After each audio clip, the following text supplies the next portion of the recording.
guys, welcome to the newest episode of the Bearded Gamer Show. Now, as always, I'm your host, of course, with the most beard, the Bearded Gamer, Chris Arnone.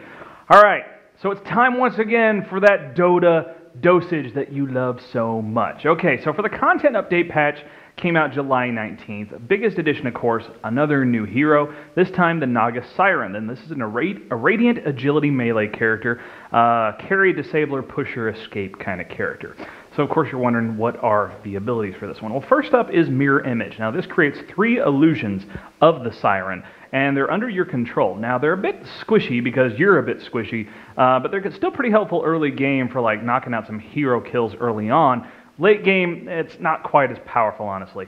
Then there's Ensnare, which is an interrupt and trap ability. So it stops somebody from moving or blinking. But the biggest part of that, the biggest tactical advantage, of course, is that interrupt part. So if somebody's getting ready to throw down a big bad ultimate, you can actually throw down an interrupt, which can be really effective if you know how to time it well later in the game.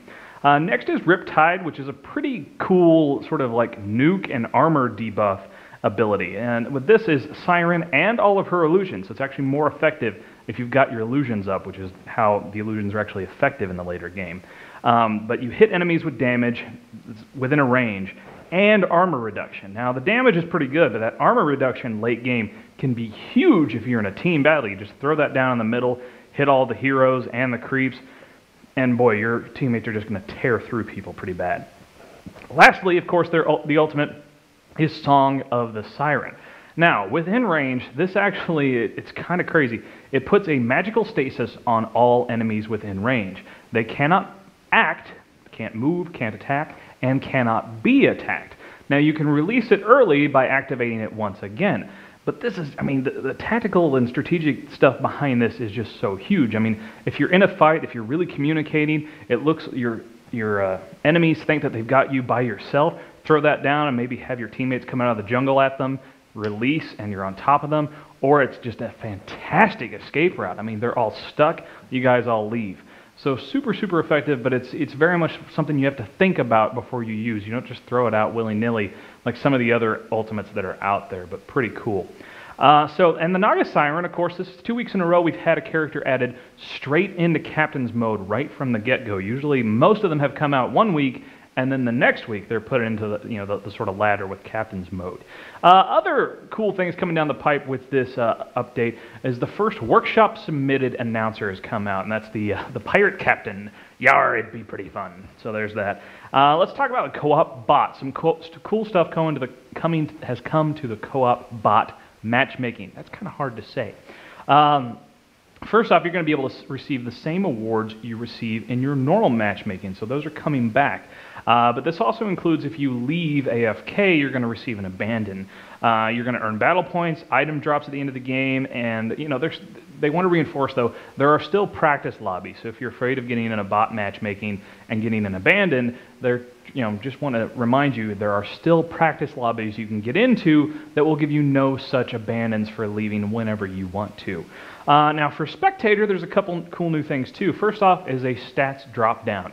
So you can look very quickly at various stats for all the competitors in the game, which is really nice. And then the director will now acknowledge all ultimates in the game, not just the ones that do damage. So if you do a non-damage dealing ultimate, like for instance, Song of the Siren doesn't do damage anyway. So that would actually be acknowledged by the director no matter what. So some other items for Dota 2 news. That does it for, there's of course a litany of other little things you can check out on the Dota 2 change blog.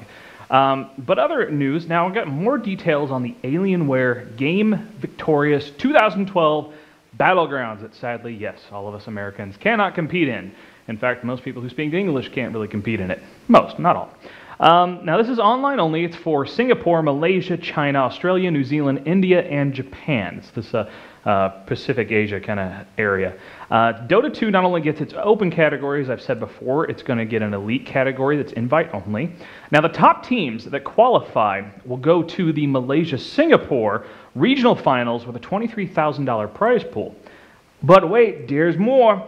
Winning teams will there go on to represent their country at the Asia Cyber Games, okay, Dota 2 Grand Finals in Kuala Lumpur, Malaysia. And that's going to be December 8th and 9th with a $30,000 prize pool, plus Alienware is offering up another 10 grand in what they're calling a travel bounty. I'm not sure exactly the details on that. I just know it's more money for the winners. That's really what's happening right there.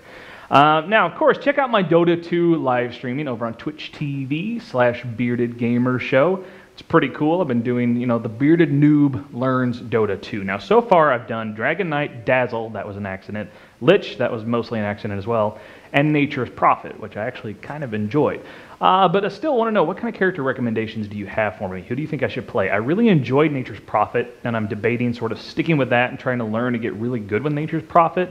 But I also see the advantage to still going around and trying a bunch of different characters, because that way I'll better understand those characters when I see them on the battlefield. So let me know what you think I should keep playing. Keep going with Nature's Prophet, somebody else to try, some recommendations. Throw it down in the comments and let me know. All right, that does it for the DOTA Dosage. Be sure to check me out on some awesome live streaming over on Twitch TV. See you guys next time.